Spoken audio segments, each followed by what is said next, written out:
Muy buenas tardes amigos, ¿cómo están? Bienvenidos a una nueva entrega de Entre Copas. Les habla Ricardo Poveda, investigador jurídico de la revista Individuo, y como siempre, ya es costumbre, estoy acostumbrado de el profesor William Tapia. William, Hola, hola, hola, hola, ¿cómo están? Simplemente vamos a seguir entonces discutiendo acerca de las temáticas que a nosotros nos interesan y que creemos que son importantes que un hombre de derecha las tenga muy claras para poder hacer la contrarrevolución, ¿cierto? La contrarreforma de la derecha, ese giro a la derecha, como yo hablo en mi título del libro. Y por supuesto, quisiera en ese sentido profundizar en que hoy día, la semana pasada hablamos, ¿cierto?, de la generalidad del cristianismo, cómo el cristianismo se entronca con la civilización occidental y, digamos, la configura. Hoy día vamos a hablar más en profundo del cristianismo, pero ya aplicado a determinadas áreas que entendemos como grupo son importantes de dirimir y de analizar. exactamente, de hecho, por esa razón también, y agradecemos a Ignacio que se haya podido hacer el tiempo, que por motivos personales en las sesiones anteriores no había podido estar presente, pero Ignacio Said, investigador económico de la revista Individuo, ¿cómo estás, Ignacio? Así es, mis queridos amigos, bueno, muy contento de estar con ustedes el día de hoy. Así que, bueno, vamos a tocar un tema del cual no me manejo mucho, sobre todo el cristianismo, así que, digamos, estoy honrado de estar con ustedes, que son unos grandes conocedores en este sentido. Así que vamos a darle. Excelente. Como efectivamente señaló William, estos son temas, tópicos que nosotros consideramos que toda persona de derecha que se precie de tal tiene que tenerlos muy claros, porque a la hora de definir la práctica política, primero tenemos que tener clara la teoría política. Por eso es Exacto. que precisamente vamos a analizar ahora que nuestra derecha es una derecha cristiana. No quiere decir que seamos fundamentalistas religiosos o que vamos a andar, como se dice vulgarmente, con la Biblia en la mano todo el rato. No, simplemente vamos a analizar las influencias que ha tenido el cristianismo en nuestra cultura occidental y específicamente en tres ámbitos muy puntuales: la ética, la economía y la política, que nosotros consideramos son las tres áreas más importantes y en las que precisamente nuestro sector ha estado al debe este último tiempo. Vamos a comenzar entonces con la ética. Nuestro profesor de filosofía, ¿qué nos puede decir sobre la ética?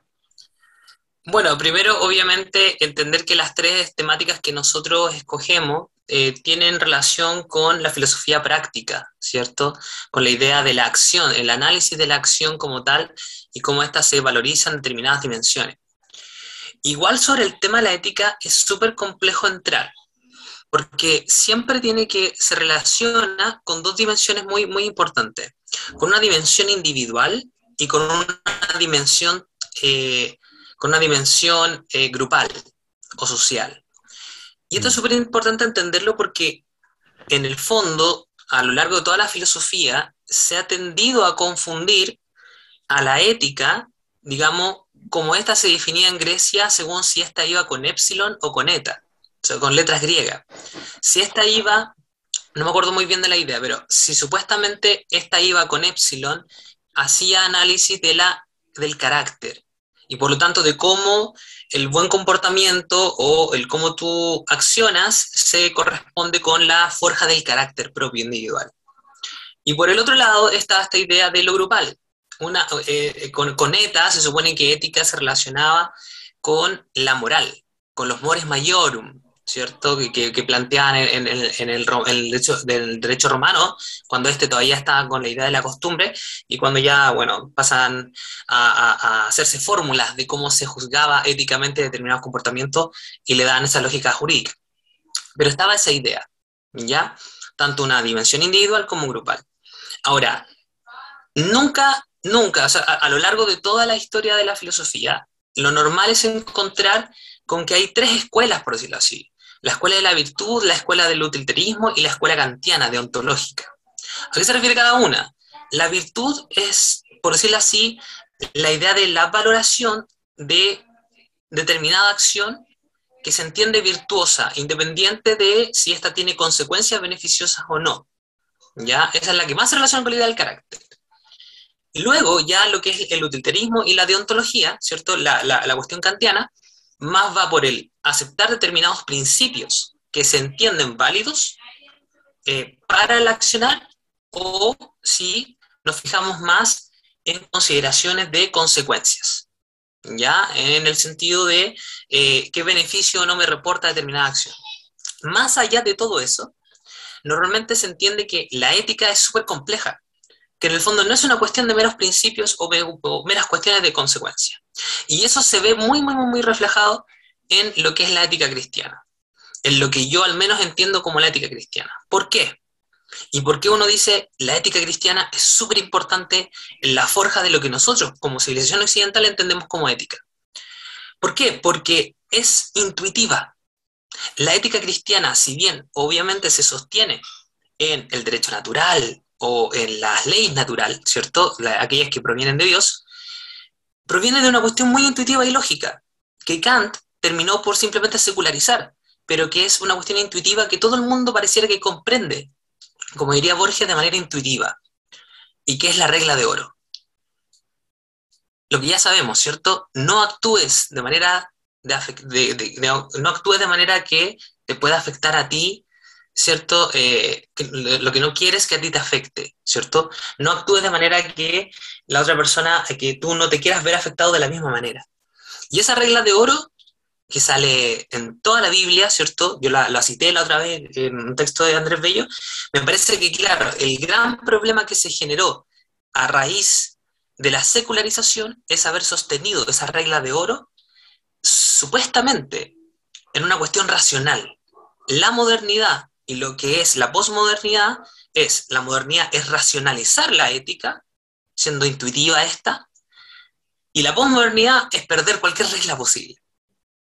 Y en ese sentido, entonces, la ética cristiana se erige como una bandera que un hombre de derecha tiene que sí o sí, ¿cierto?, levantar, porque esta es intuitiva, esta es propia de cualquier sujeto que en algún momento trata de comprender el por qué actúa de determinada manera y cómo este comportamiento se relaciona con cómo se tiene que comportar con los demás. Claro, o sea, en ese sentido podemos hacer un símil de que, claro, la ética puede sonar un concepto muy complejo, es complejo de definir, especialmente cuando uno ya empieza a adentrarse en temas más áridos, en discusiones ya más intelectuales. Pero más complejo aún es no tener una ética definida, porque claro, la ética tiene como función orientar la conducta humana. Exacto. Todos tenemos este instinto natural de lo que es bueno y lo que es malo, pero este instinto, como bien señala William, es algo que puede estar ordenado por un conjunto de reglas y principios que es ideal que nosotros los tengamos internalizados y seamos coherentes con ellos, obviamente. No sirve de nada tener reglas y principios que vamos a estar saltando constantemente. El problema con no tener una ética definida es que cuando uno no tiene una ética definida por fuera, cae en el relativismo, que es el punto en el cual nos encontramos actualmente, que es que cada uno define lo que es bueno y lo que es malo, creyendo que tiene el criterio suficiente para definir qué es lo bueno y qué es lo malo, no entendiendo que lo bueno es bueno porque es bueno y lo malo es malo porque es malo. El tema está en que no es que nosotros como personas no tengamos el criterio suficiente para definirlo, no. El tema está en que uno cree que esas decisiones que uno cree estar tomando de forma libre, voluntaria y racional no son tales, sino están condicionadas por el medio, están condicionadas por nuestra cultura. Y como bien señaló William, actualmente estamos en la era de la posmodernidad donde no existen reglas, donde no existen principios, entonces cada uno puede crear sus propias reglas, puede crear sus propios principios y nadie puede juzgar si esos actos fueron buenos o malos porque cada uno tiene su propia medida, cada uno tiene su propio rasero. Entonces, en ese sentido, la ética está muy conectada con la justicia. Dicho de otra forma, si uno no tiene una ética definida en lo que es bueno, se entiende como bueno porque es bueno y lo malo es malo porque es malo, entonces tampoco la justicia puede sancionar lo que es malo ni premiar lo que es bueno, porque no existe Exacto. lo bueno ni lo malo.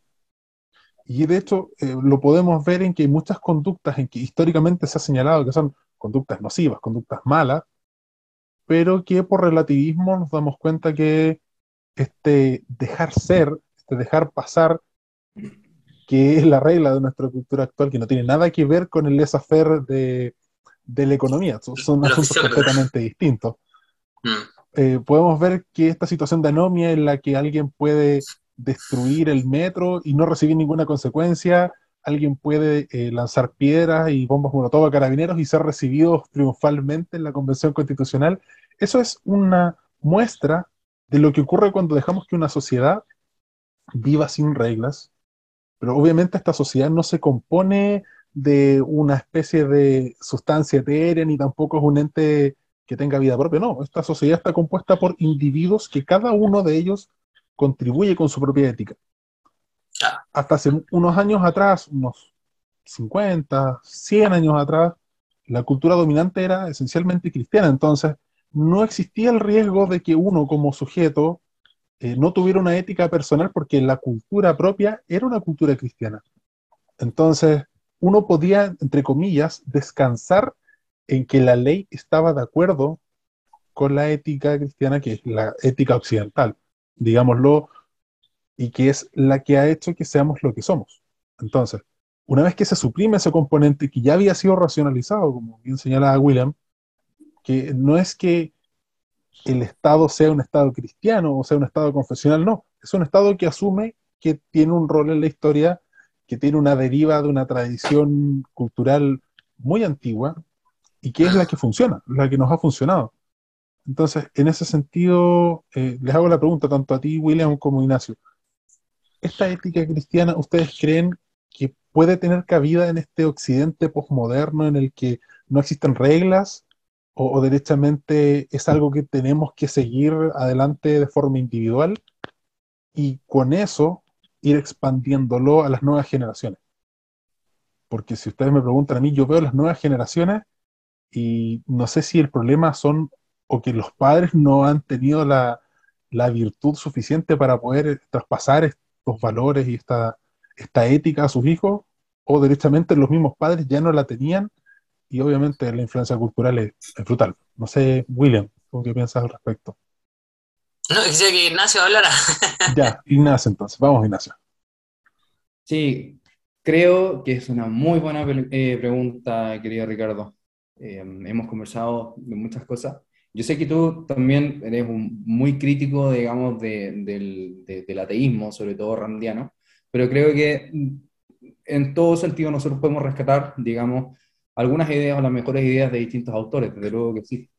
Entonces, estaba revisando el otro día, porque estábamos hablando del relativismo, este relativismo cínico, digamos que no conoce nada concreto, metafísico, sino que sin embargo todo puede estar permitido, por lo cual todo puede ser violento, y como todo es violento, nada es violento. Ah, Hablaba acerca de epistemología, Inran, acerca del comienzo o de cómo nosotros generamos ese conocimiento para poder conceptualizar las cosas. También al mismo tiempo Ayn Rand habla acerca del bien y el mal desde un carácter metafísico. Entonces, ustedes han dicho muchas cosas acerca de la justicia, acerca de lo que es bueno, que mucho teorizó San Agustín, sobre todo sobre, sobre la bondad, sobre lo bueno, sobre lo malo en términos morales. Entonces, claro, rescatando todo lo de nuestra cultura aristotélica y también, bueno, tomista, a mí me gustaría, sé que nos vamos a ir por otro lado, pero abrir la conversación en el sentido de que sí, es necesario tener una ética, pero al mismo tiempo nosotros siempre vamos a llegar a lo que metafísicamente, es decir, lo que realmente es bueno o mal. Creo que no es necesario a priori tener un conjunto de reglas establecidas dentro de lo que podrían ser los 10 mandamientos. ¿Por qué? Sí, es necesario, perdón, no me malentiendan, pero que no es estrictamente necesario. ¿Por qué? Porque las ideas se traspasan en el tiempo. Esta ética cristiana nosotros la hemos tenido, la hemos desarrollado, la hemos internalizado sin la necesidad de que todo el mundo sea cristiano, que se demuestre abiertamente cristiano. Incluso hay algunas personas hoy en día que son ateas, pero que saben que mentir es malo, que robar es malo, que matar es malo, y otras acciones, digamos, que hacen el mal y no el bien. Y aquí va con esto a que el bien y el mal realmente son todo, a ver, ¿cómo me puedo ordenar esta? Es todo, lo malo es todo aquello que no hace el bien. Y en ese sentido, la ética cristiana se ha ido creando de distintas maneras también y desarrollando a través del tiempo, porque hay ciertas reglas, como la regla de oro misma de la cual habla William, que es inviolable. Entonces, ¿a qué voy con este comentario? Es que hoy también, como dice Ricardo, estamos viviendo en una época en la cual todo es fluido, todo es líquido, y todo puede ser todo de acuerdo al conocimiento subjetivo, pero puede llegar un momento en el cual las reglas de la naturaleza van a hacernos volver a estas reglas de la ética cristiana, porque si no, vamos a volver al caos. Y para que vuelva a ejercerse ese orden, tenemos que volver nuevamente a esta ética fundamental que es de la que estamos hablando hoy, que es la ética cristiana. Entonces, claro, sé que las ideas que estoy proponiendo son un tanto complejas, incluso a mí me cuesta expresarlas, pero tanto desde un punto de vista económico lo veo quizás como algo cíclico. Desde ese punto de vista, dentro de todo el caos, volverá el orden en algún momento. Creo que con eso cierro la idea.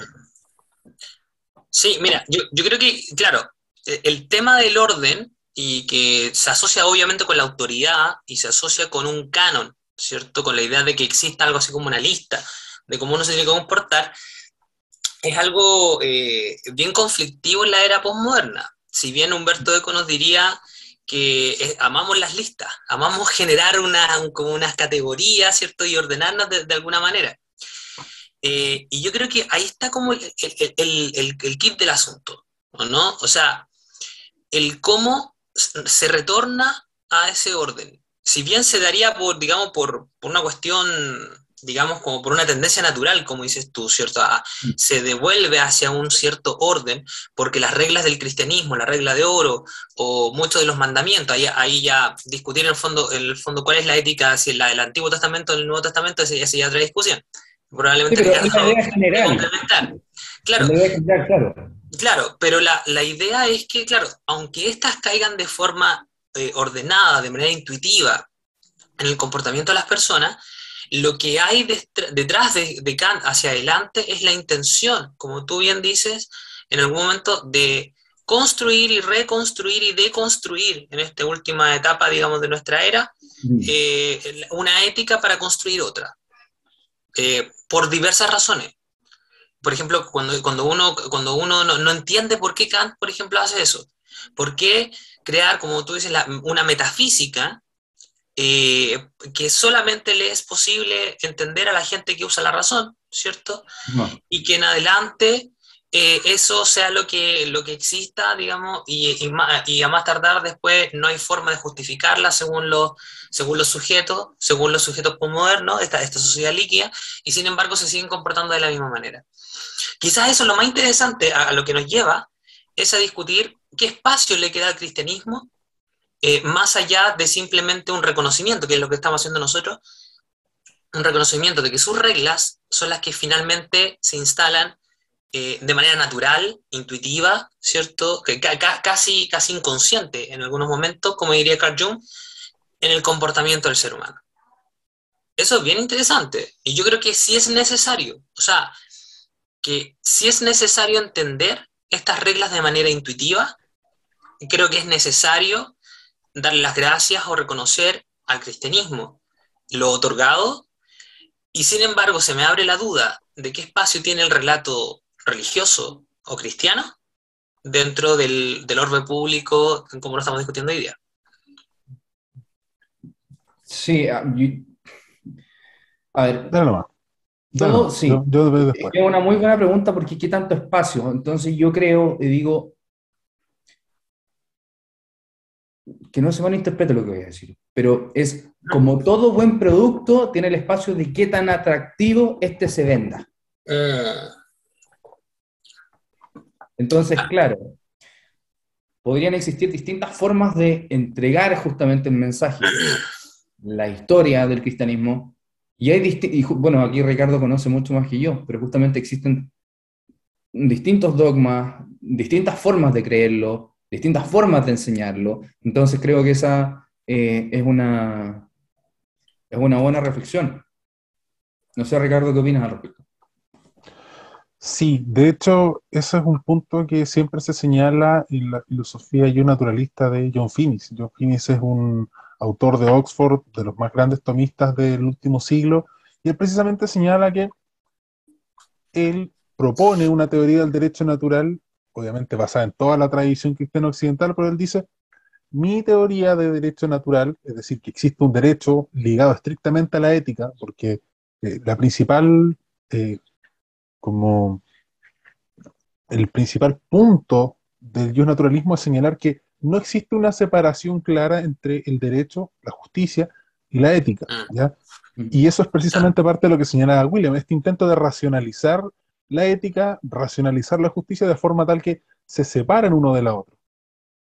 Y esa es una de las críticas que yo actualmente le estoy realizando internamente al liberalismo, porque yo no creo que sea posible separar este aspecto interno, esta noción de lo que uno considera correcto e incorrecto, esta parte ética de la ética pública. Es decir, yo puedo hacer lo que yo quiera si y solo si no afecta los derechos del resto, porque claro, todos tenemos visiones, no creo que sea posible separarlo, ¿ya? Y Sí, eso yo ¿puedo creo que agregar también es algo? parte esencial de el rol que tiene el cristianismo, porque claro, el cristianismo entendido como no solamente una religión, sino también como una cultura, una tradición, entiende que primero lo primero es que esta vida es temporal, esta vida es pasajera, entonces, ¿es importante lo que pasa acá? Sí, es muy importante, de hecho, yo diría que es lo más importante después y por debajo de la vida siguiente, entonces,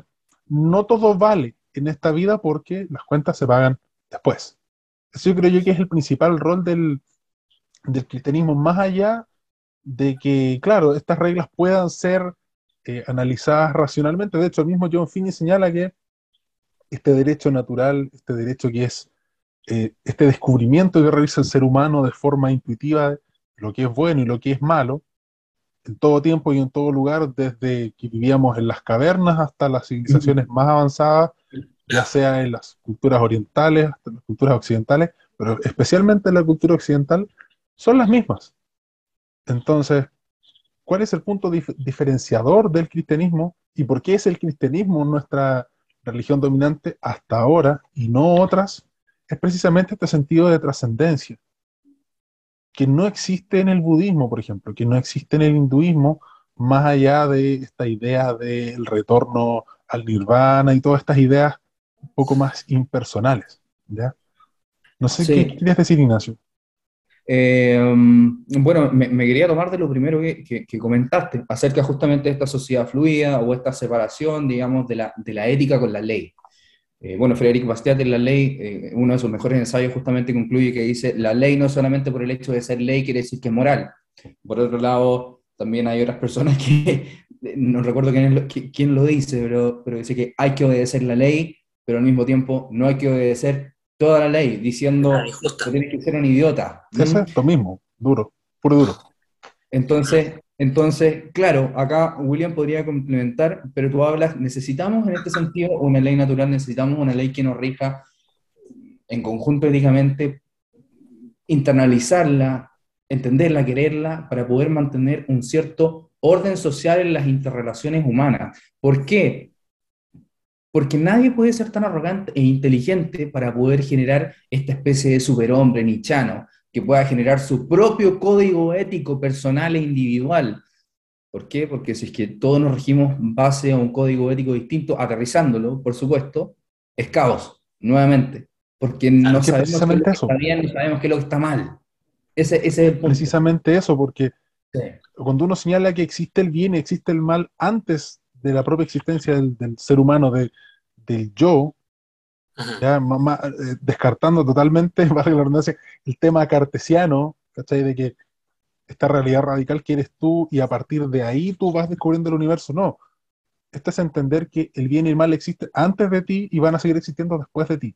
Entonces tú vas a descubrir. Claro, tú puedes rebelarte contra la naturaleza, todo lo que tú quieras, puedes crear todas las leyes que tú quieras, todas las teorías éticas que se te ocurra, pero la naturaleza va a seguir siendo esa y Claro, solamente esa. Entonces, mientras más tú te alejes, mientras más te rebeles, más te va a doler el porrazo, por decirlo así. Entonces, la idea fundamental del cristianismo es ser manso, no manso en el sentido de ser pacifista.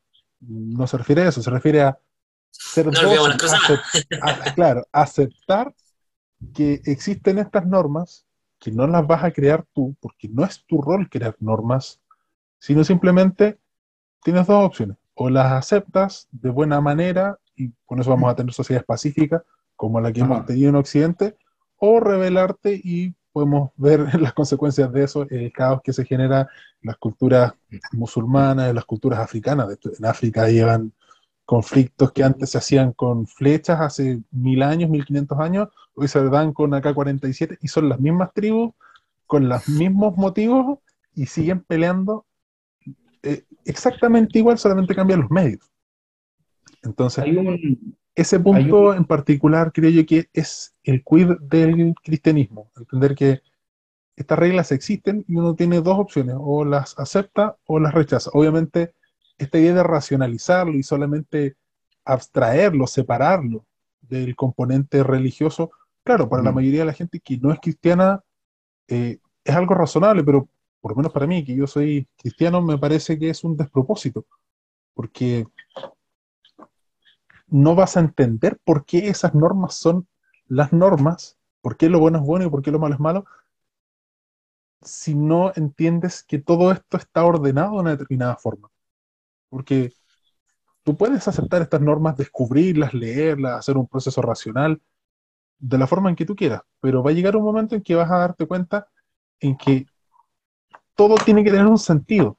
Porque claro, si estas son normas naturales que tú puedes mm. extraer de la naturaleza, ¿quién las puso ahí? ¿Fue el mero azar? ¿Fue simplemente la razón humana? La razón humana no puede haberse generado por sí misma, entonces siempre hay un Ex retorno nihilo del nihil. creador. ¿Cómo? Ex nihilo nihil, nada proviene de la nada. Exacto, exacto. Mm. Entonces es un camino que al final te lleva a lo mismo. Mira, yo quisiera comentar en el fondo que aquí hay una discusión bastante interesante respecto, obviamente, de lo que significa el cristianismo y cómo cada uno de ustedes en el fondo dio una idea de dónde viene el espacio, ¿no? Eh, y es Bueno, re interesante porque si tú miras el proceso de lo que fue la filosofía, el pensamiento, ¿cierto? A comienzo incluso del siglo XX en algunos casos y posterior, te vas a dar cuenta que hay un proceso en desarrollo en que algunos pocos son capaces de ver la luz y otros simplemente se devanean sus sucesos, ¿cierto? Tratando de buscar una fundamentación que no necesite de Dios. Y es súper interesante ese Exacto. punto porque voy a tomar el caso de Albert Camus. Albert Camus es un filósofo francés que es el filósofo del absurdo por antonomasia. ¿Ya? El tipo que plantea incluso que el absurdo, a pesar de lo absurdo que puede hacer, también contiene reglas. Y él se plantea vivir según las reglas del absurdo. Y en 2 años tras plantear eso, le escribe unas cartas a su amigo alemán, ve que los crímenes del nazismo y como que abre los ojos en el fondo a decir, ¿sabes qué? Necesito reglas para poder juzgar lo que está ocurriendo acá. ¿Ya? Y yo creo que ahí es donde, por ejemplo, gente cristiana malinterpreta esa parte donde dice, ¿cierto? Que no juzguéis porque seréis juzgados, ¿cierto? ¿Y por qué lo malinterpretan? Y Jaime Guzmán lo plantea muy bien. Lo malinterpreta porque no significa que tú no puedas determinar el comportamiento, digamos, lesivo de otros, claro, sino que significa que tarde o temprano todo esto va a terminar por ser escatológicamente establecido. Es decir, el día de mañana se van a dar los premios y castigos que corresponden. Pero más tarde, el mismo Camus se da cuenta de que es imposible que el ser humano se coloque de acuerdo de tal manera, racionalmente hablando, de colocar reglas establecidas para todo el mundo. La pretensión de que supuestamente ellos pueden crear un catálogo y transmitirlo a nivel de mundial no es posible. Falta una pata, falta una patita del sistema. Algunos han hablado de intuición, claro, pero la misma intuición te lleva a entender que necesitas establecer que esta regla es verdadera para poder atacar o juzgar la acción que te es lesiva, ¿cierto? Y que no dependa necesariamente de la anuencia de la mayoría, por decirlo así. Voltaire también comete ese error, dice, vea, ¿qué es lo ético? ¿Qué es lo moral? Ah, bueno, lo que la mayoría establezca, con ese mm, espíritu científico. Y aún así te das cuenta que no es suficiente. Y ahí es Somos donde todos iguales. aparece Dios. Ahí es donde aparece la idea de que haya un tercero, de que nosotros no tengamos ninguna posibilidad de afectarlo, de que pueda juzgar esta situación. Ahora, puedes creer o no creer, está en tu libertad, porque además El cristianismo más encima entiende que la única manera en que tú te puedas desarrollar y que tengas un comportamiento virtuoso tiene que ver con que seas libre, libre albedrío. O sea, si no eres libre, no puedes ejercer la responsabilidad de comportarte como tienes que comportarte. Entonces, ahí está el asunto. Necesitamos Dios, y aunque a Unamuno no le guste Voltaire, también tenía razón en eso cuando dice, o sea, no tenía razón el otro, pero sí tenía razón en esto, cuando dice, si no existe un Dios hay que inventarlo. Ojalá no sea el Estado, obviamente.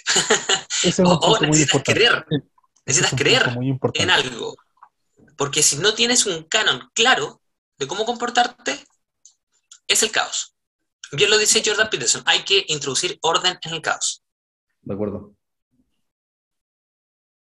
Dale, Sí, Ignacio. habían unos puntos, Willy, esas son reflexiones también que había tenido antes, encuentro que esas son reflexiones muy ricas. Quería complementar algo que dijo Ricardo, que justamente estábamos hablando acerca de esta ética natural, o digamos de la ley natural, etcétera. Mm. Entonces, a mí me gustaría agregar que, digamos, entre 300.000 y 400.000 años atrás, justamente, bueno, no lo sabré, pero no sé si estaban las escrituras todavía, pero Johann Norberg, que digamos es un muy reputado historiador de las ideas y también historiador de la economía, justamente cuenta que eh, se ha encontrado por medio de arqueólogos tribus de esos años, no sé qué habrán sido neandertales o australopithecus ya, pero que ya se veía que existía intercambio, existía comercio pacífico entre distintas tribus. Y esas mismas tribus justamente fueron las que de a poco fueron liderando el desarrollo hacia lo que fuimos conociendo hoy en día como distintas reglas éticas. Entonces, nuevamente, si es que nosotros vemos que hay comportamientos naturales justamente de sociabilización que al mismo tiempo están interconectadas con los, digamos, 10 mandamientos cristianos, creo que son cosas trascendentes que nos dicen mucho más a lo largo de la historia de lo que nosotros podríamos pensar. Y también a mí me gustaría agregar, William, justamente lo que tú hablaste acerca de una ética, bueno, justamente que no sea Dios el Estado, como lo vendría a pensar Gran Hegel, peligro. el concepto de libertad de Hegel. Esto yo lo vine a entender cuando lo explicó el profesor Stephen Hicks, en el cual básicamente el concepto de libertad de Hegel es la subyugación total hacia la rigurosidad totalitaria del Estado. Eso es una parte muy inteligente, como también lo que comentabas del libre albedrío y la complejidad al mismo tiempo. Todo esto es cíclico, para mí es muy interesante. La complejidad de la racionalización del concepto del bien. Y ahí también entramos a esto que le gusta tanto a la política hoy en día, que es racionalmente imposible llegar a un común acuerdo, el famoso bien común. Mm. El bien Y por común, eso es que concepto surge el tan Estado. peligroso. Por eso es que surge el concepto de Estado, porque como bien señalaba William, este intento de querer racionalizar estos asuntos que en realidad sí, se pueden entender racionalmente, pero no se pueden crear racionalmente, lleva a De buscar un acuerdo. sucedáneo, ¿ya? Es importante entender acá que el derecho actualmente eh, es, está en vigor, es un derecho que es imperativo, porque existe la amenaza de la fuerza por detrás. Esta fuerza obviamente la ejercen personas de la misma calidad moral, del mismo nivel ontológico que la persona que infringe la norma. ¿Ya? El policía, el carabinero, el militar, tienen el mismo nivel que un ladrón, que un violador, que un estafador. ¿Ya? ¿Qué es lo que sustenta al policía, al gendarme, al militar? La investidura que le entregó la autoridad. ¿Qué autoridad? Un ente abstracto, un ente que no existe, el Estado no existe, el Estado está compuesto por personas. Ese es el punto. Como bien señalaba William, era necesario crear un ente que reemplazara a Dios, porque claro, Dios es una persona, es una entidad que tiene un nivel ontológico superior a nosotros, es un ser superior a nosotros. ¿Por qué? Porque tiene Claro. una serie de cualidades y características que son lógicamente deducibles. Están las 5 vías de Santo Tomás, existen muchas formas en las que uno puede crear un concepto de lo que es Dios.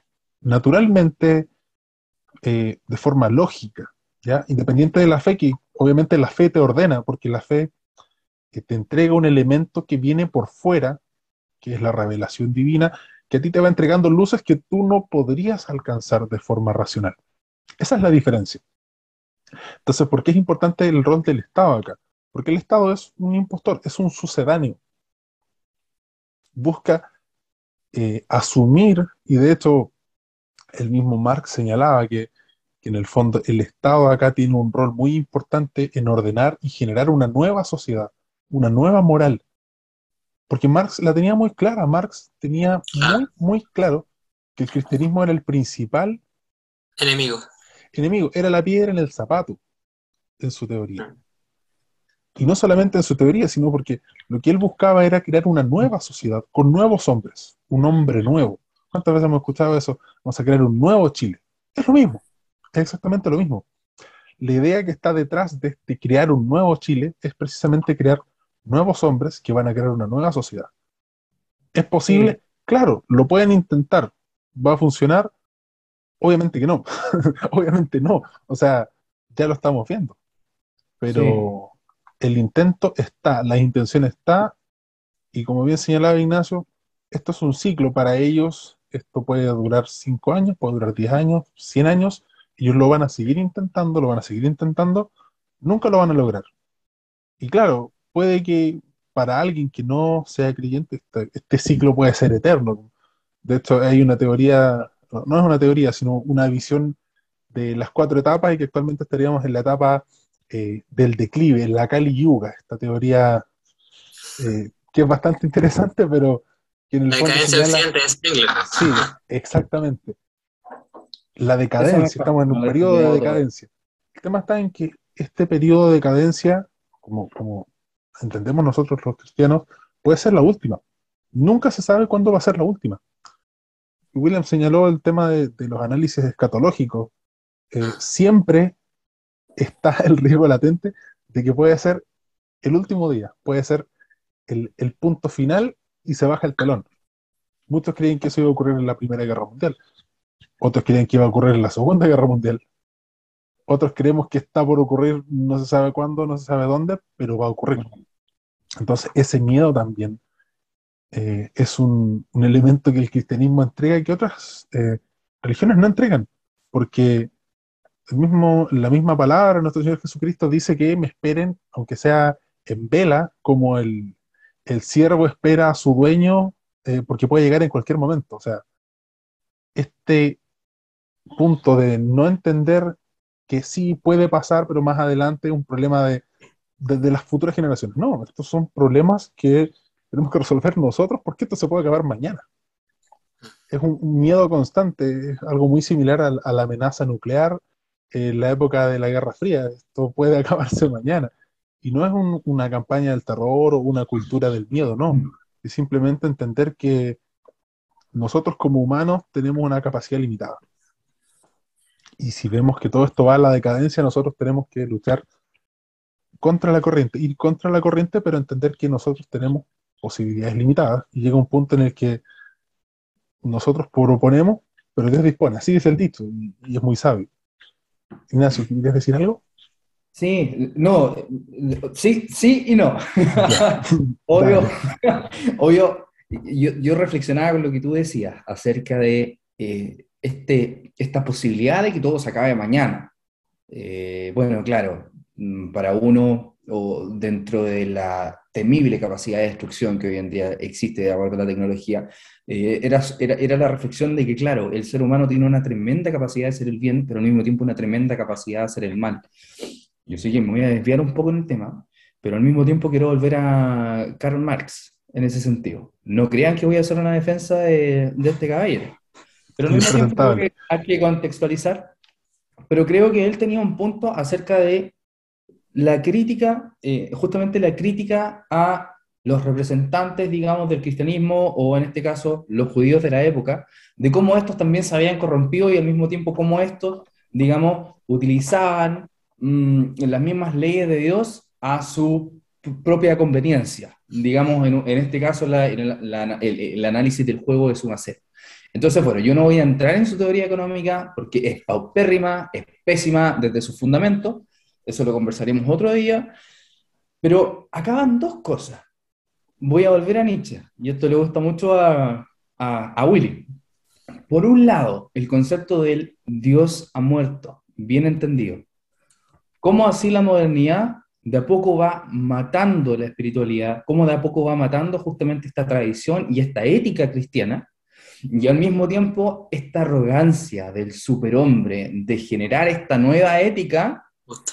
Mm. de Marx para poder generar el hombre nuevo. Acá nos vamos por dos lados, justamente.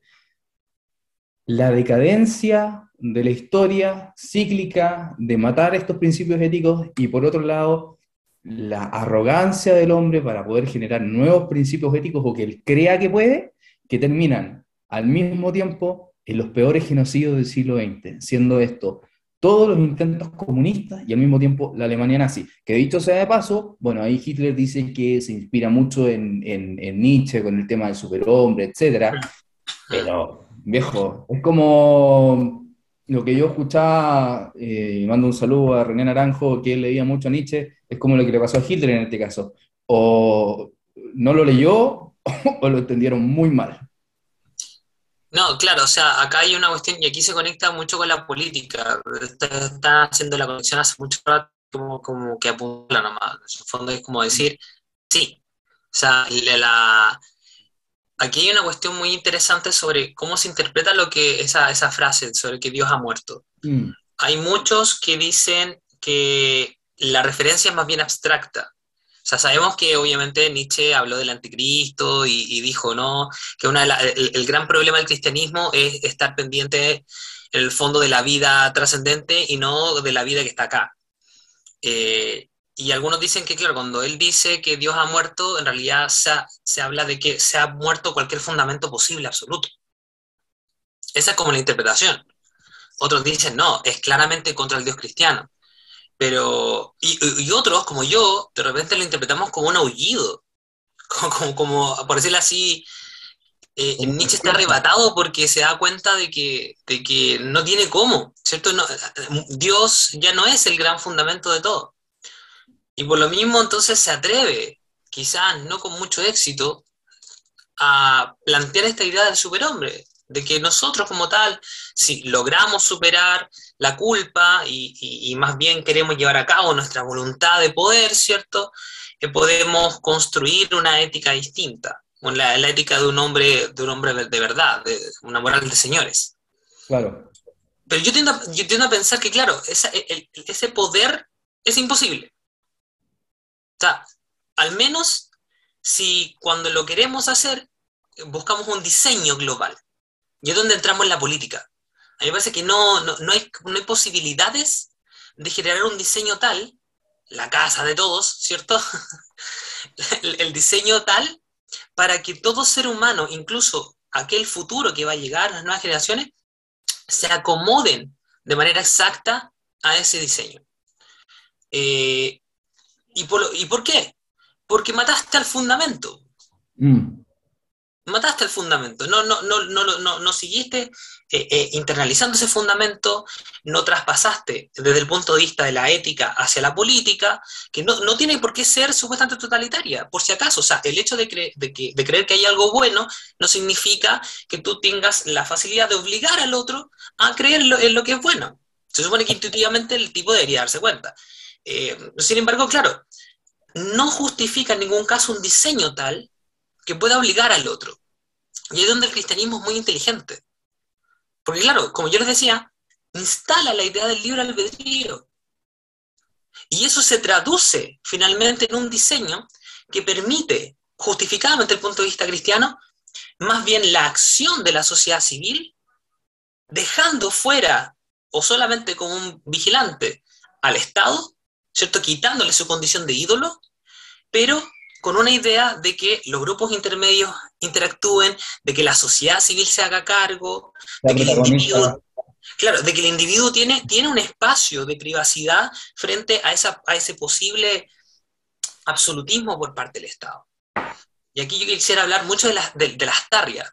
Próximamente, ojalá, va a salir mi publicación en un libro que escribimos con Benjamín Ugalde, que estamos en proceso, Pero yo hablo de la recepción que tiene Lastarria del cristianismo. José Victorino Lastarria, un filósofo chileno, rancagüino, que se peleaba mucho con Andrés Bello, pero que había un amor-odio ahí bien interesante, un problema así como daddy issues con Andrés Bello. ¿Ya? Pero claro, quizás Benja no le gusta mucho ese comentario, pero bueno, ¿qué le vamos a hacer? Es lo que pienso.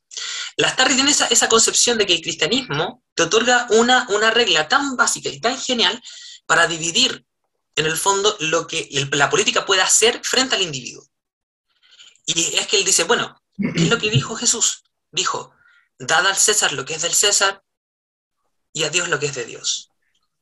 Lo que tenga que ver con la conciencia personal, individual, frente a Dios, es un ámbito que está protegido de la acción política. Lo que algunos cristianos dicen, esto es muy malo, porque ya el cristianismo no es el fundamento de todo el sistema, sin embargo, se resguarda, ¿no?, como un elemento privado, que quizás le quitó un poco de potencial, pero que es el elemento bisagra que une ética y política para que la política no sobrepase la ética. Y es genial, porque de eso Lastarria, obviamente, y esto da cuenta de que el liberalismo clásico nunca fue anticristiano. Aquellos que creen eso, por favor, despierten un poco. ¿Ya? John Locke nunca fue anticristiano. La idea de el espacio privado, dada al César lo que es del César y a Dios lo que es de Dios, te mantiene en ese ámbito privado. Sí. Genial, porque protege. Y deriva cuáles son las consecuencias del Estado. ¿Quién es el Estado en este cuento? Bueno, el Estado simplemente protege. Protege lo que el sujeto, dentro de su fuero interno, que le corresponde a Dios, ¿cierto? Cómo eso se traduce en la acción con los demás, permitiendo esos grupos intermedios de los que hablaba Jaime Guzmán actuar. La libertad. Lastarria es el primero, antes incluso que los socialcristianos, que yo creo, lamentablemente, e incluso los grupos de acá, malentendieron la idea del subsidiarismo. Pero Lastarria lo entiende súper bien. Es el primero en plantear un Estado subsidiario ya en el siglo XIX. Antes de la publicación del 40º año y todo eso, la encíclica. El Estado está para darle las condiciones necesarias a las distintas dimensiones para sobrevivir, pero nunca reemplazarlas, porque eso convierte al Estado en un ídolo. Y el único ídolo, en ese sentido, aunque bueno, no, por decirlo así, no es el becerro de oro, obviamente, pero el único ídolo, el único que merece la posición, es Dios. Es súper interesante la tarde, deberían leerlo. Sí, estoy totalmente de acuerdo. Ahora, bueno, para aquellos susceptibles, en ese sentido, bueno, entiéndase Dios como justamente el abstracto, y en este caso de lo que estamos hablando justamente de la ética y la moral que proviene de él. Pero hay un comentario, yo, Willy, estoy muy de acuerdo con eso, y dentro de las cosas que tú me has mandado de Lastarria, que invito a todo el mundo a leerlo, Lastarria es un hombre brillante que escribió contemporáneamente, sin saber acerca de John Stuart Mill, y entendió ciertos principios de manera mucho más clara y simple que él. Así que, sí, José Victorino Lastarria, me falta mucho por leer de él todavía, pero es un hombre muy, muy interesante. Había otra cosa que iba a decir, pero se me fue. No, pero lo interesante en el fondo, en ese sentido, es que la conexión entre ética y política, que es lo que estamos tratando de defender desde el punto de vista cristiano, no necesariamente se traduce, al final del día, en un diseño totalitario. Como tú bien dijiste, la idea del bien común. Ahí es un poco complicado, y algunos que el bien común lo han definido como un mínimo. Otros, como yo, lo definimos como la idea de un interés general, si bien tampoco estamos diciendo que podemos contar las preferencias como Jeremy Bentham, ¿cierto? Sí. Entonces, hay un mínimo, uno puede decir que sí, pero tiene cierta concordancia cristiana con el mínimo actuar. Con la Cáritas, quizá con la Cáritas desde la Edad Media. O sea, y se nunca en ese sentido. Sí, quizá hay algunas cosas, bueno, para mí Joseph Schumpeter fue muy, que me abrió los ojos mucho en el sentido del bien común, sobre todo en este debate de lo que tenía que ver con el socialismo y los totalitarismos del siglo XX. Entonces, claro, él de acuerdo a una larga explicación lógica del desarrollo de la idea, llega a la conclusión de que está bien, 2 personas, 3, 4 personas podrían estar de acuerdo en muchos puntos, pero es absolutamente imposible que 100, 200, 500 o un país se junte racionalmente bajo el mismo concepto del bien común. En consecuencia, el bien común como concepto no existe. Lo que sí nosotros podríamos decir es que el bien sí existe. Y bueno, complementando la idea, porque justo tocaste a Locke, para mí John Locke es una de las piedras angulares y a mí uno de mis autores favoritos, justamente acerca de la tolerancia. John escribe un ensayo, que se lo recomiendo a todos, que es el ensayo sobre la tolerancia, y habla justamente del libre albedrío, del cual surge del cristianismo. Entonces, en base a las persecuciones de la Inquisición de la Iglesia Católica, que dicho sea de paso, se dice que el mismo protestantismo, digamos, la reforma protestante fue todo paz, etcétera. No, también hay una parte en la cual el calvinismo también persiguió católicos. Entonces, llega Locke a la conclusión de que Dios o el recibimiento de Dios tiene que ser espontáneo, individual, honesto y personal para que sea real. Y acá volvemos a los mismos principios. Todo lo impuesto no entra. Pasa lo mismo claramente con los totalitarismos de Estado o, digamos, con las ideas, todo lo que hemos estado conversando anteriormente. Son puntos, son las mismas ideas o los mismos conceptos simples, pero cuando uno los desarrolla y los estudia, son muy complejos y muy profundos al mismo tiempo. Ricardo. Sí, de hecho, bueno, respecto del tema de la Inquisición y toda esta leyenda negra, hay mucho de mito y una parte de verdad, pero mayormente es mito. Y sí, efectivamente, si uno señala los datos respecto de todas las acusaciones de brujería, y de hecho la gente generalmente asocia la Inquisición con la quema de brujas, la verdad es que Gracias, no Voltaire. fueron, no fueron más de 100 personas, según los datos oficiales, versus los datos en ciertos países protestantes, como luteranos, calvinistas, los que estamos hablando ya de 20.000 personas, 10.000 personas. eh, Son cifras un poco más amplias. Pero eso ya es un debate absolutamente aparte. Ahora, respecto al punto que señalabas, William, de que la fe tiene que ser privada, claro, pero no existe este deber de imponer la fe, pero sí existe el deber de evangelizar. ¿Y en qué consiste esto? En llamar al bien bien y llamar al mal mal. Si tú ves que alguien está actuando Exacto. mal, tú tienes el deber, porque ya conoces la verdad con mayúscula. Tienes el deber de decir, oye, estás actuando mal. El otro te puede decir, claro, y a mí qué me importa. No, no te estoy diciendo que te tenga que importar, te estoy diciendo que lo que estás haciendo está mal. Entonces, de ahí se deriva, creo yo, el rol que tiene que tomar un cristiano que quiera actuar de forma ética en política. Claro. No quiere decir que va a estar, no sé, en el caso de un congresista legislando con la Biblia, que puede hacerlo, eh, no hay ningún impedimento para que lo haga, pero creo yo que no es la forma correcta. Más allá del tema del marketing, que nos guste o no nos guste, es importante porque a la gente, especialmente en los días de hoy, no le llegas por medio de la razón, le llegas por medio de las formas, por medio de las La imagen. imágenes, los estímulos visuales. Considero que sí es importante que estos principios, estos valores que antiguamente estaban permeados en la cultura, en la sociedad, eran dominantes, ahora ya no lo son, es importante señalar el punto. Eh, por ejemplo, si una persona está en el trabajo y considera que le dan una instrucción de realizar una conducta que él considera inmoral o contraria a su ética, lo ético, valga la redundancia, es rehusarse a hacerlo, rehusarse Claro. a realizar dicha conducta. Porque si tenemos cristianos que no actúan de forma cristiana, entonces, ¿qué va a decir el resto? O sea, especialmente en la Claro, política. Supuestamente Sebastián Piñera era un presidente católico. La verdad es que no me di cuenta porque su gobierno no tuvo nada de cristiano, digámoslo. Entonces, muchas veces uno señala, sí, efectivamente, yo soy cristiano, soy católico, soy protestante, soy evangélico, ya, pero no se nota. Creo yo que esa es la principal misión que tiene el cristiano de forma ética, no solamente en el trabajo cotidiano, sino en las relaciones humanas. Obviamente somos todos pecadores, somos todos imperfectos y obviamente cometemos errores. Pero uno espera, por ejemplo, de un legislador cristiano que actúe de forma ética. porque si no, todo esto se convierte en una etiqueta más, en elemento más de esta identidad, este concepto tan postmoderno de la conformación de una identidad que en realidad no es más que una lista interminable de cosas que en realidad no significan nada. Ujú.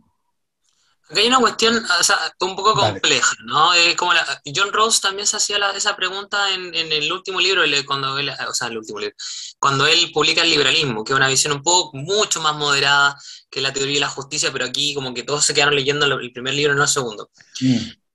Ahí él plantea, ¿cierto? Esta misma pregunta que hice yo en un principio, o sea, como, ¿dónde está la ubicación? ¿Dónde el cristianismo se puede colocar dentro de esta, como de esta vorágine de la opinión pública? Y ahí, claro, el liberalismo, al menos el genuino, el clásico, no discrepa mucho de la visión, Ricardo. O sea, John Stuart Mill bien lo dice. Él dice, tú puedes recomendarle, puedes aconsejar a otro, pero no obligarlo. Entonces, ahí es donde está el asunto. No está mal, como tú dices, no está mal aconsejar, evangelizar, como tú dijiste. Eso no está fuera de la lógica liberal. O sea, se acepta siempre y cuando, obviamente, no haya una coerción física que obligue a otro a creer.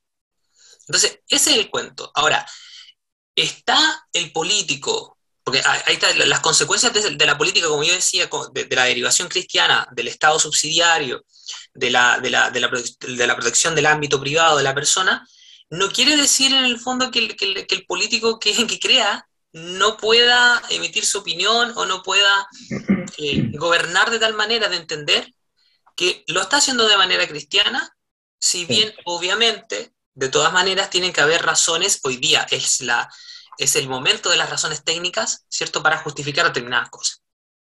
Y eso lo vimos también en la candidatura de Kast. No quisiera detenerme mucho en eso, pero es evidente.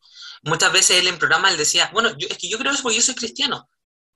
Genial, es tu postura. Sin embargo, hay gente que no es cristiana. Entonces, lamentablemente, quieras o no, vas a tener que, además de, obviamente, confesar tu fe, dar razones de carácter técnico, si quieres, ¿cierto?, para explicar determinadas cosas que otras personas no lo hacen así. Quizás uno de los grandes errores que tiene al menos la agrupación de los republicanos, en algunos casos, y perdón Johannes, pero bueno, tú no sé, Johannes no es parte del No, partido, pero técnicamente se ya no. junta con Sí, pero los no. chicos. Claro, sí, pero no, se junta con los chicos. Es justamente el imponer razones de carácter muchas veces religioso a algo que además debería estar justificado también de manera técnica. Y que no es tan difícil. Y que no es tan difícil. Entonces, ahí es donde está el juego también de esta separación entre religión y poder, que también se puede criticar. O sea, lo más probable, y aquí no sé si, bueno, Cristian Mancilla, perdóname, pero aquí podemos discutir esto, ¿cuál ha sido el papel de la iglesia en ese sentido? Algunos de la iglesia lo han entendido como un proceso de evangelización, otros lo han visto como un proceso de hegemonización. Y que claro, después de la Edad Media y con las críticas modernas, terminaron por darle a la iglesia el golpe definitivo que hizo que se retrocediera. Pero algunos creen que la aspiración era totalitaria. Entonces es ahí donde se tiene que jugar de nuevo a entender que el cristianismo, con esta ética cristiana, en su justa medida, define también al sistema liberal, al sistema republicano. Ya hemos visto lo que hablan la última escolástica tardía. Por ejemplo, Francisco Suárez habla de que la soberanía reside en el pueblo, ¿cierto? O sea, ellos mismos ya construyeron estas lógicas liberales y republicanas.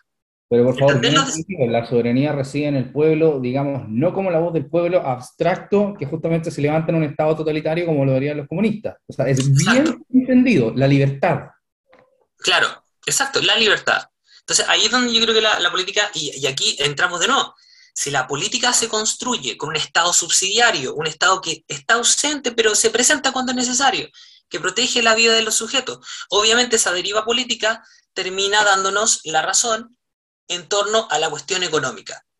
Y que ya es evidente que ese Estado ídolo no puede estar presente porque en la mayoría de las situaciones, obviamente, genera malos resultados. La escolástica tardía, en especial esta que critica, o sea, critica y juega mucho con Santo Tomás, estamos hablando de Francisco Quitoria, Daniel Suárez, o sea, no me acuerdo quién es Daniel, me confundo con Daniel de la Vega, pero y también con Francisco Suárez, construyen una idea de que todo esto también tiene derivas evidentemente religiosas, que Dios otorgó la propiedad por algo, que esta es la mejor forma de administrar, esta es la política que corresponde.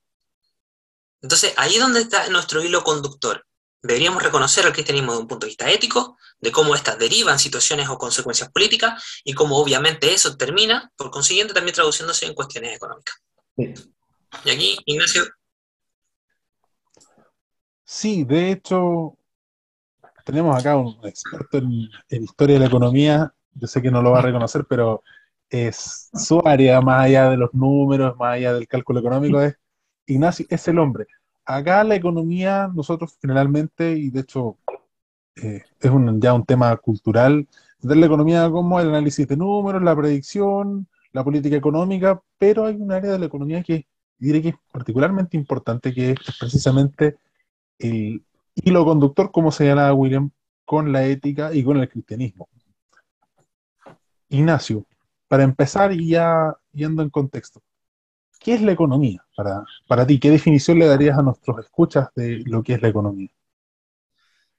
Sí, bueno, hay una cierta discusión de que se dice que la economía, digamos, es una ciencia exacta o, por un lado, una ciencia social. Dígase una ciencia natural que es positiva, que es calculable, de la cual yo estoy totalmente en desacuerdo. La economía en sí es una ciencia social. No me sorprende.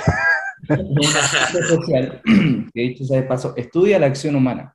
¿Y por qué la economía no puede ser calculable? Porque el ser humano es un componente de la naturaleza que es impredecible. Nosotros podemos tener un cierto pronóstico, una cierta especulación de lo que vamos a hacer mañana, dada la información o dadas las cosas que nosotros tenemos en nuestro conocimiento hoy, pero no sabemos cómo las cosas en un segundo pueden cambiar y todo se puede ir a la vez. Dígase lo que nosotros estamos viendo hoy con el proceso constituyente o de lo que pasó a ocurrir desde el 18 de octubre. Llegó la inestabilidad, llegó la inseguridad a Chile, y ¿qué fue lo que empezaron a hacer aquellos idolatrados por nuestros queridos conciudadanos marxistas, dígase los ricos? Se empezaron a ir de Chile justamente y comenzaron los problemas del desempleo, etcétera, etcétera, etcétera. Entonces, bueno, volviendo a la pregunta, ¿qué es la economía? Desde mi punto de vista, la economía es una ciencia social que estudia la acción humana. ¿Y qué vendría siendo la acción humana? Vendría siendo cómo los individuos toman decisiones, cómo los individuos eligen los objetivos que van a cumplir, motivados justamente por estar mejor mañana de lo que están hoy. Exacto. Estas son cosas muy interesantes, porque el estudio de la economía política justamente está muy ligada a la ética, pero la economía como ciencia social y la acción humana está exento de todo juicio de valor. ¿Por qué? Porque nosotros solamente estudiamos por qué las personas toman esas decisiones, las cuales, dicho sea de paso, no aseguran al individuo que después de tomar una decisión vaya a estar mejor mañana que hoy. Por eso es tan interesante filosóficamente, porque todo depende de las decisiones de acuerdo a la información, a la tecnología, a la precisión e incluso a la suerte que nosotros podamos tener en algún momento para poder lograr nuestros cometidos. Entonces, bueno, en breve eso podría ser lo que es la economía como una ciencia social. De eso, por supuesto, se derivan distintas escuelas, las últimas escuelas, digamos, del siglo XX, la escuela keynesiana, la escuela monetarista, la escuela austríaca, que es justamente la que yo escribo, tiene, digamos, la escuela clásica, siglo XVIII, XIX, con, bueno, Adam Smith, David Ricardo, los profesores Pillot, y así un sinfín. Y como muy bien mencionaba William, la escuela escolástica, que justamente la escuela escolástica de la Edad Media son los fundamentos, dígase la redundancia, fundamentales para la construcción de la Escuela Austríaca de Economía con la Revolución marginalista, nuevamente. Claro. Creo que después de eso ya podemos entrar en materia con la definición de lo que es, digamos, la economía como ciencia social, a grandes rasgos, por supuesto. Entonces, Claro. una vez aclarado que la economía no tiene un componente moral, sino solamente se estudian los procesos. Pero tú Así es. señalas que sí existe un componente ético y moral en la economía que viene precisamente dado por economía política. Así Y es. entendiendo que el cristianismo es esencialmente una doctrina ética. En ese Ujú. sentido, esta pregunta igual es para los dos. ¿El cristianismo tiene alguna cabida en la economía actual? ¿Qué consideran ustedes? Yo respondo con una palabra, absolutamente. Pero yo dejo a precisar, no como un dogma, sino Ajá. que con sus principios, como una guía ética para tomar ciertas decisiones políticas, por supuesto. Entonces, la respuesta es absolutamente en ese contexto. No sé qué te gustaría agregar, William. Yo creo que evidentemente sí, el cristianismo tiene cabida en el sentido de que, de hecho, se podría decir que es la fuente de muchos de los principios básicos de cómo se mueve y se genera la economía. Es una cuestión súper, súper obvia. O sea, bueno, de partida podemos entender que la protección de la propiedad, que tú incluso la puedes visualizar muy fácilmente en no desear a la mujer de tu prójimo, o como quieras verlo, ¿cierto? La propiedad está dentro de las mismas reglas que trajo, no me acuerdo, ¿quién bajó del monte Sinaí? Ah, se me olvida Moisés. Moisés. Moisés, Entonces, ¿cierto? Y él trae la regla y está la cuestión de la protección de la propiedad. Y es una cuestión natural, ¿cierto? E incluso la misma escolástica entiende que la relación con los bienes que fueron otorgados por Dios, se acordarán de los animales, ¿cierto? Etcétera, en el Génesis, imagínate, también claro. se relaciona precisamente con esa protección de la propiedad. No solamente eso. Eh, ya vemos, por ejemplo, que Francisco de Vitoria, uno de los grandes en generar investigación acerca de los principios del derecho internacional, el principio del derecho vigente, también defiende esta idea de que el comercio trae beneficios, que el comercio es incluso más importante que la guerra, habida cuenta que el comercio te fomenta conocer las necesidades del otro y por lo tanto mantiene la paz internacional. Es decir, es uno de los tantos también que habla acerca de que no existe algo así, que el precio justo es aquel que depende de la cantidad, ¿cierto? Y que no es un tema de autoridad. Sí reconocen que el rey puede establecer ciertos precios, ¿cierto? Pero que no vendrían siendo precios, pueden ser precios legítimos, pero no precios justos. ¿Se entiende? Eso, Entonces, claro, hay varias cosas, incluso el mismo Vitoria, a mí me gusta mucho Vitoria, me encanta ese programa. Él, él es uno de los tantos, de los primeros que habla acerca de la tragedia de los comunes, de que la propiedad es mejor administrada de manera privada, que tarde o temprano los más viles se van a aprovechar de aquellos que aportan al chanchito común y ujú. que por lo tanto la mejor forma de hacerlo es protegiendo la propiedad privada. Entonces yo creo que el cristianismo tiene cabida porque es evidente que son aquellos que sentaron las bases de lo que va a seguir después. Y es interesante cómo las enseñanzas de la escolástica tardía llegaron finalmente a Adam Smith, llegaron a Hutcheson primero, a Francis Hutcheson, uno de los tantos moralistas escoceses, y de ahí llegó, por ejemplo, a Adam Smith. Y cuando se habla de que Adam Smith es el padre, digamos, de la economía, yo realmente, de la economía liberal, digamos, moderna, yo lo podría muy en duda. Sí, yo también discrepo de eso, pero sin embargo, bueno, no hay discrepancia en que justamente sus aportes con la teoría de los sentimientos morales y al mismo tiempo la riqueza de las naciones son fundamentales para entender de cierta forma cómo el libre comercio y al mismo tiempo el retroceso de lo que fue en ese tiempo el mercantilismo dentro de lo que hoy dentro de lo que hoy se conocería como esta corrupción, digamos, de estos empresarios, digamos, de estos empresarios que se coluden con políticos, Claro. ¿no? Y que generan este descontento que es mal entendido capitalismo, está justamente explicado por Adam Smith en La riqueza de las naciones en el siglo XVIII. Entonces, siempre bueno, William, en ese caso yo estoy de acuerdo contigo, volver a las fuentes y volver en ese sentido a los que primero, o no los que primero, pero los que articularon muy bien, digamos, ciertas ideas. Pero en este sentido, a mí me gustaría agregar cosas muy simples y por qué el cristianismo también es importante. A ver, como conversábamos anteriormente, hay ciertos conceptos que son muy simples. Mm. Dicho esto, las fuentes de financiamiento del Estado son tres, por medio de la coerción de la fuerza, que son mediante en los impuestos, mediante la deuda pública y al mismo tiempo mediante la inflación. Entonces, hay ciertos principios, los 10 mandamientos, por ejemplo, que eran no codiciarás los bienes ajenos, no codiciarás la mujer de tu prójimo, qué sé yo, no provocarás, o no sé cómo es, Ricardo, algo del falso testimonio, básicamente no No mentirás, levantar no falso testimonio. engañarás, claro, no engañarás, no mentirás. Entonces, claro, si uno adhiere a los 10 mandamientos o a estos mandamientos que nosotros estamos nombrando, primero nosotros entraríamos a entender que los recursos son escasos económicamente hablando y las necesidades son siempre infinitas. Hay distintas distribuciones de conocimiento y hay distintas desigualdades. ¿Por qué? Porque las habilidades, el conocimiento, la facilidad que tienen las personas de emprender, de salir adelante, son únicas e irrepetibles en distintas distribuciones, como por ejemplo la distribución de Pareto. Lo cual nos dice Pareto que un pequeño substrata justamente de seres humanos brillantes concentran absolutamente la gran mayoría de las virtudes. Dígase eso. Inevitable. Hay muy pocas personas que, digamos, llegan a ser modelos internacionales, que son tan buenos para ser actores internacionales, que tenemos el Son ejemplo de bellos. Cristiano Ronaldo o, digamos, Messi, que son buenos jugadores de fútbol, el rugby, el deporte, etc. Lo mismo pasa con los empresarios, en este caso. Entonces, es que nosotros entendemos estos mandamientos, podemos tomar ciertas decisiones primero anteponiendo en la política económica que toda distribución de la riqueza parte desde el Estado por medio justamente del robo. Se roban los impuestos porque los impuestos no son voluntarios, es tema de lenguaje.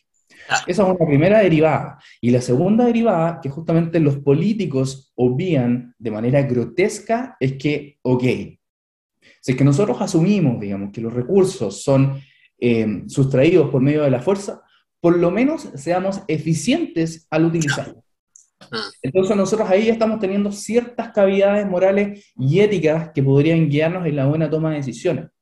Entonces, como no se respetan las mismas principios éticos que que hemos estado conversando, que no se tienen internalizados en la política y que no justamente se pone al pueblo, digamos, dentro de la primera línea de reflexión de quienes toman estas decisiones tan importantes, es que se generan la corrupción, se genera al mismo tiempo el despilfarro de recursos, se generan las políticas públicas que son ineficientes, que dicho sea de paso, según la DEPRE, creo que la última fue de que 8 de cada 10, digamos, políticas públicas son ineficientes o simplemente innecesarias. Entonces, dentro de lo que estábamos conversando en un principio, hay un sinfín de cómo linkear la política económica con la ética cristiana y al mismo tiempo cómo estos mismos hechos de un Estado más pequeño pero fuerte en la protección del Estado de Derecho, baja corrupción, que dicho sea de paso lo dice el índice de libertad económica,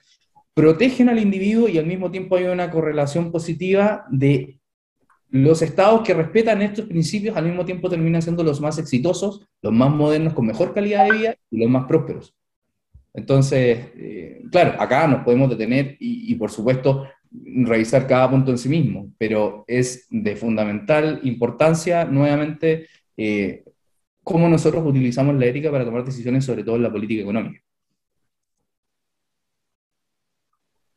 Claro, respecto a los gobernantes siempre existe un estándar moral, una espera, un estándar ético y moral más alto que al ciudadano promedio, porque se entiende que la autoridad no es un privilegio, sino es una carga, es un deber.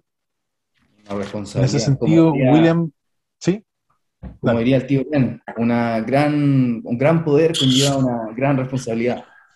Claro. Claro, claro. Sobre lo Sí, sí. mismo, se señala también que en realidad la visión cristiana de la riqueza no es como muchos liberales o intentos de liberales en ese sentido, como bien señala William, que en el fondo el cristianismo promueve ideas pobristas, según el Sermón de la Montaña y todas estas visiones que en el fondo, poco más que el cristianismo, demoniza el dinero, y la verdad es que no es así, No, no, no, no es no. así. Fueron los primeros que analizaron el valor del dinero, como por ejemplo en este caso, cuál fue el papel de los metales preciosos, cómo el dinero tenía un cierto valor que se derivaba de un valor adquisitivo y por lo tanto estaban ya derivando desde sí la idea de del valor subjetivo. O sea, ya se estaba, digamos, preestableciendo lo que van a ser las bases, digamos, y yo lo creo así, bueno, en mi lectura muy lego, lo que iba a ser la economía austriaca. Así O sea, ya, es. ya estaba súper claro. Incluso son los primeros en criticar, porque sí, siempre se habla de que en la Edad Media lo normal era que el clero estuviera muy, muy, muy, muy relacionado, digamos, con los reyes, con la realeza, y por lo tanto eran más bien encubridores antes que críticos. Y no es así. O sea, especialmente en España. En España fueron los primeros críticos, Luis de Molina, por ejemplo, Diego Covarrubias, eran los primeros que estaban ya planteando que la responsabilidad, entendían que los impuestos, por ejemplo, eran legítimos. Sin embargo, el despilfarro no lo era. Y que si iban a cobrar, por ejemplo, impuestos, fueran impuestos que no se desperdiciaran, que no terminara siendo simplemente para beneficiar al rey o a la realeza o a la corte con, digamos, ¿cómo se podría decir? Con banalidades, Lujos. con lujos. Así El es. rey tenía una responsabilidad de utilizar bien los impuestos en beneficio de la gente. Entonces, yo creo que ahí es donde uno puede entroncar y tú te das cuenta del valor del cristianismo en general. Lo que siempre ha sido discutido ha sido el tema ético y el tema político, y sin embargo nunca se ha derivado la parte económica. En Ujú. especial, bueno, gracias Schumpeter por traerlo a colación, pero claro, o sea, hay una cuestión económica también, y que se circunscribe finalmente a leyes naturales, que no tiene que ver con que no reconozcamos que la economía es una ciencia social, pero sí ciertos márgenes naturales evidentes, entre los cuales está la acción libre del sujeto y cómo ésta interactúa en un mercado de manera libre y consiguiendo mejores resultados, digamos, para el común de la sociedad. Entonces, ahí hay una cuestión súper interesante, finalmente, de reconocer cuál es el papel del cristianismo a nivel general, especialmente la economía, que es como el aspecto más siempre olvidado y que se pretende que supuestamente es más bien prohibitivo antes que, digamos, oye, sí, incluso los escolásticos, hay que decirlo, incluso los escolásticos, por ejemplo, si bien condenaban la prostitución, entendía que era justo que la prostituta cobrara el dinero, ¿cierto? Porque había habido un acuerdo, un Ujú. contrato de por medio. Para Sí, que vean el nivel de son curiosidades. curiosidades del desarrollo, digamos, de lo que fue la iglesia en su momento y bueno, y estos grandes pensadores que son los escolásticos, que gracias a Ayuso, ahora en España van a pasar a ser parte Sí, del currículum general Qué de grande la Dios. escuela. Un gran aplauso a Ayuso, porque de verdad que son una escuela totalmente olvidada. sí, Sí, a y mí me en gustaría agregar particular, una cosa. Inés, déjame dar un punto Sí, dale nomás, dale para nomás. contextualizar. Porque hablamos Sí, de sí, la sí. economía en abstracto, pero en general la gente cuando uno le habla de economía piensa capitalismo. ¿Por qué? Mm, Yo creo que precisamente porque es el sistema el cual nosotros nos desarrollamos diariamente, es nuestro sistema. mm. Y también porque, corrígeme Ignacio si me equivoco, es el sistema que ha sido más prolífico en la historia de la humanidad. Así es. Entonces, Cualquier cristiano que piense en su prójimo debería favorecer el capitalismo. exacto, o sea, el capitalismo en sí, Ignacio, en tu visión, es un sistema, al igual que la economía, amoral y que solamente explica procesos productivos, o también tiene un componente moral. A ver, sí, ¿Verdad? absolutamente. ¿Puedo agregar algo? Es que es No, no. evidente que es moral, porque defiende la libertad. Sí, ¿Cómo no va a ser sí. moral? Pero vamos, partamos por definición primero. Bueno, entendamos, se habla de capitalismo, pero bueno, no hay ningún pensador, no hay ningún filósofo, ni ningún economista, digamos, liberal que haya hablado de capitalismo en algún momento de la historia. Siempre se habló Efectivamente. de la libertad y del libre intercambio. La primera persona que acuñó el concepto de capitalismo, de acuerdo a mis estudios también de Karl Marx y otros, no fue Marx. Marx siempre habló del capital. La primera persona que habló de capitalismo es justamente un alemán que vino después de él, que se llama Wenderson Barth. Y en ese, no recuerdo cómo se llamaba el libro, pero ahí justamente hacía el ataque contra capitalismus. Ahí tengo que recordarlo. Pero bueno, el capitalismo nosotros lo podríamos defender más o menos, o sea, no defender, pero lo podríamos definir. Ese es el concepto, más, algo parecido como podría ser la definición de qué es un mercado. Podría ser un conjunto de oferentes y demandantes de un bien o servicio que justamente intercambian cosas mediante el sistema de información de los precios. El capitalismo nosotros lo podemos definir o lo podríamos definir como un sistema económico en el cual se respeta la propiedad privada y se intercambian bienes y servicios mediante el mecanismo de información de los precios con la intención de la acumulación de capital. Eso es libertad. Intercambio de libertad y acumulación de capital son dos cosas muy importantes. ¿Por qué? Porque el mundo previo a la revolución industrial, desde 1820 en adelante, vivíamos con, hasta el día de hoy vivimos con una población 7 veces mayor que en 1820, y en ese momento, como lo conversábamos en programas anteriores, el 95, creo que el 98% de la población del mundo vivía por bajo los estándares de la extrema pobreza de hoy. ¿Ah? Exacto. Y estamos hablando que la realeza, en este caso, por ejemplo, las monarquías inglesas o las monarquías francesas, por ejemplo, en el Palacio de Versalles, ellos no tenían baños y tenían que tirar todas sus deposiciones por la ventana. Exacto. Gracias a la revolución industrial, gracias a la especialización del trabajo, y tal cuanto habla Adam Smith, y a las innovaciones, mediante el desarrollo científico, que justamente es otra derivada que muy bien lo explica en el libro que te mandé el otro día, Sí. Willy, de Stark.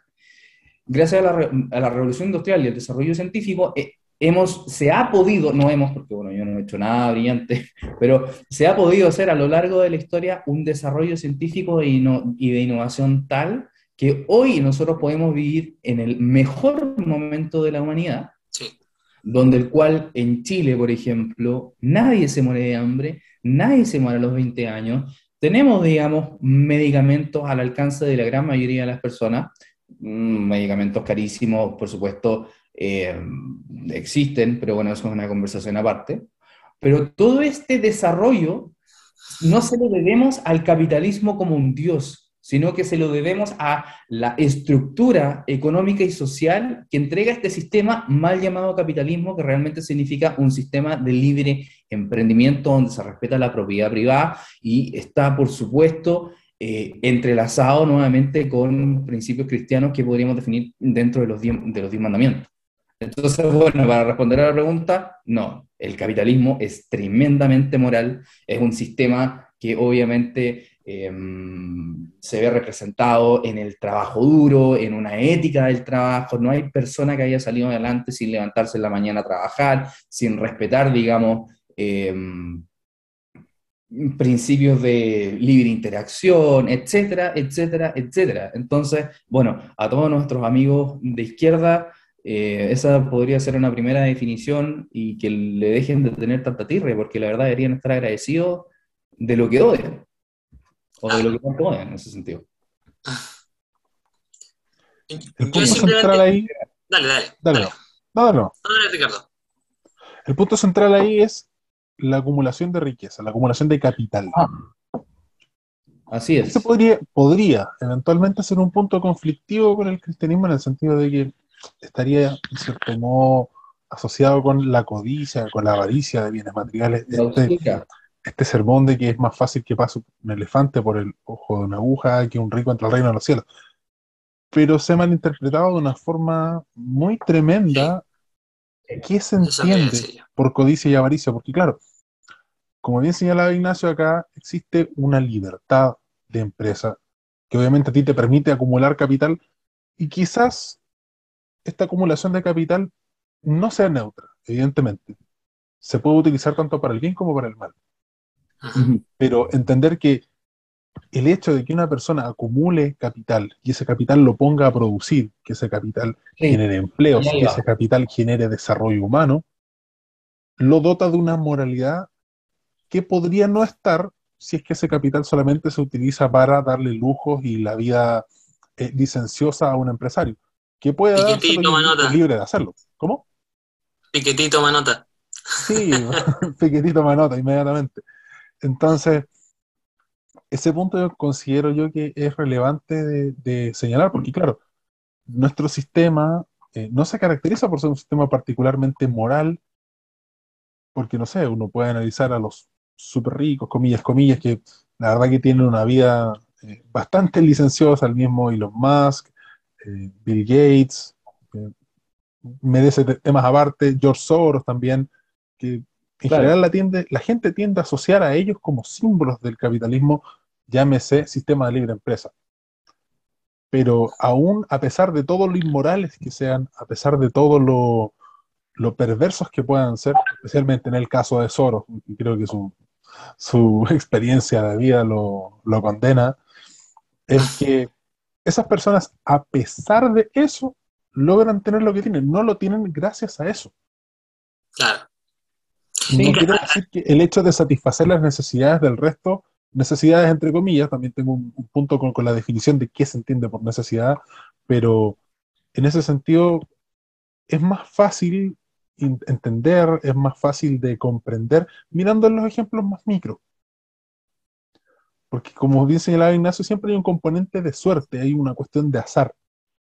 ujú, Pero aquí hay dos cosas que yo quisiera señalar antes de terminar mis intervenciones.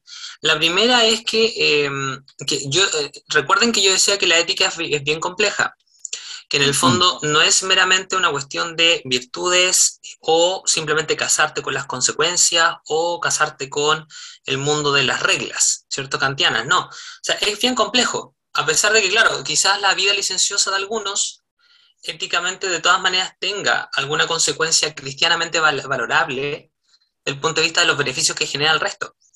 Como bien decía Ignacio, estamos viendo el mejor mundo posible dentro de las pocas posibilidades que tiene el capitalismo también de desarrollarse frente a esta andanada de repente de esta tolatría que tiene, por ejemplo, sumido a Europa en una deuda impagable o a Japón impagable. Entonces, sí, yo creo que ahí hay un punto. O sea, si bien hay un cuestionamiento privado y cristiano supuestamente al comportamiento por aquí, también desde la otra dimensión tiene también ese componente, digamos, de beneficio. Entonces ahí hay que, y también cómo se ha tratado de interpretar, si bien ese tema, por ejemplo, de la aguja, yo creo que más bien tiene que ver a la banalidad de lo material y no al desarrollo del espíritu, que un rico también lo puede desarrollar. absolutamente. Sí, hay un También punto se sobre puede eso, dar claro, también se puede dar el punto sobre el tema de la parábola de los talentos. ¿cómo era la parábola? ¿Ah? De los talentos, claro. Que de repente no, Dios ve con buenos ojos que uno desarrolle sus talentos y que se vea beneficiado por ello.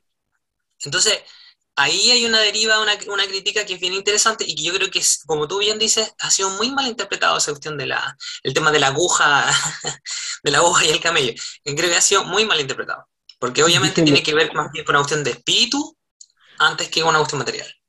rectifico, dije elefante, no sé por qué, quizás estaba pensando en otro ejemplo, pero era Pero un me acuerdo que camello, era el camello. efectivamente. Sí. Sí, Y claro, a lo que se refiere eso, según la interpretación más aceptada, es que el problema no es la riqueza, sino que en general el ser humano por naturaleza tiende a darle más importancia a eso y descuidar otros aspectos, fundamentalmente los claro. espirituales.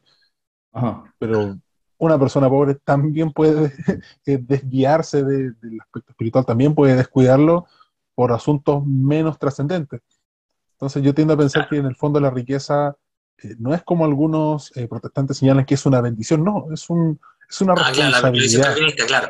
Sí, es una Sí, responsabilidad. Al igual que el Sí, poder, el dinero, como una forma de poder, también es una responsabilidad que se puede ejercer de forma correcta o de forma incorrecta. Entonces, claro.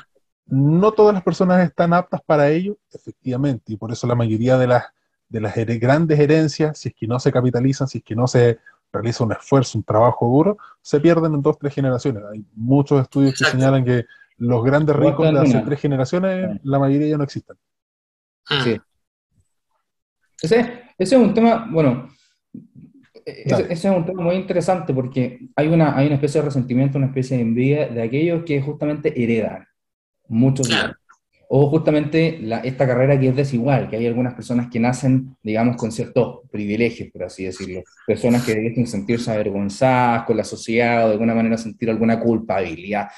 Entonces ahí uno se da cuenta, tal como dice Ricardo, hay una alta probabilidad de personas las cuales son heredadas, digamos, grandes fortunas y las van perdiendo y en 2 generaciones las pierden porque no tienen la ética o los principios éticos del trabajo justamente para mantenerla, hacerla crecer. Y por otro lado uno se pregunta, ¿por qué uno se tiene que sentir avergonzado, sino agradecido por el esfuerzo que hicieron las generaciones anteriores para poder vivir como nosotros vivimos hoy en día? Es una Exacto. superestructura un término marxista, pero por favor entiéndalo bien, de personas que han trabajado en libertad para poder construir de manera honesta y realmente para contribuir y mejorar su calidad de vida en las generaciones anteriores para todo lo que tenemos nosotros. Es cosa de salir a ver la cantidad de edificios, las calles, el alcantarillado y muchas otras cosas que se nos fueron heredadas también como sociedad. Así que creo que debiésemos tener una mirada bastante más agradecida, digamos, de las generaciones anteriores, en términos de la riqueza, la riqueza que desde un punto de vista u otro abunda entre nosotros y no solamente mirar, digamos, en cuanto el pasto del vecino es más verde.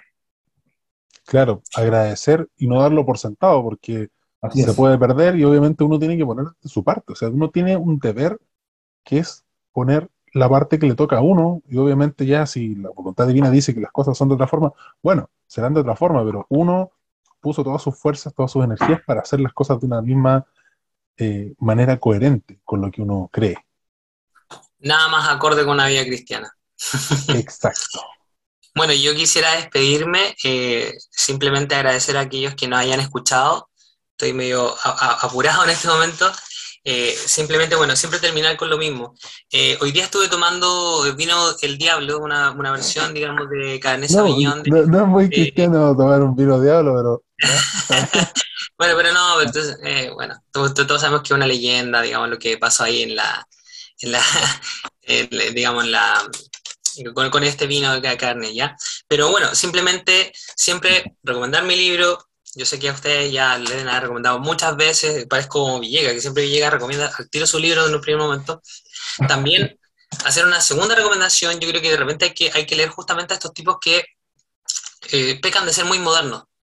Y en ese sentido quisiera recomendar este libro de Freud, una biografía, ya que lo escribe Elizabeth Rudinesco, una doctorada en Francia, que es muy interesante porque indaga mucho acerca justamente del conflicto que el tipo tiene, no solamente con el conflicto con la autoridad, y un conflicto con la autoridad que es bien interesante porque se traspasa obviamente no solamente porque el tipo era judío, a la figura de Dios, sino que también a la figura del papá.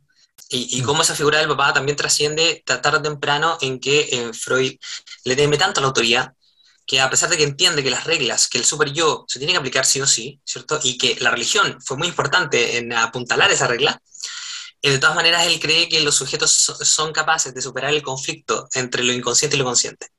Esa idea como de que puede existir una élite que supera todos estos conflictos y que obviamente en Chile hoy día estamos viendo que en realidad esa élite no es capaz de superar el conflicto.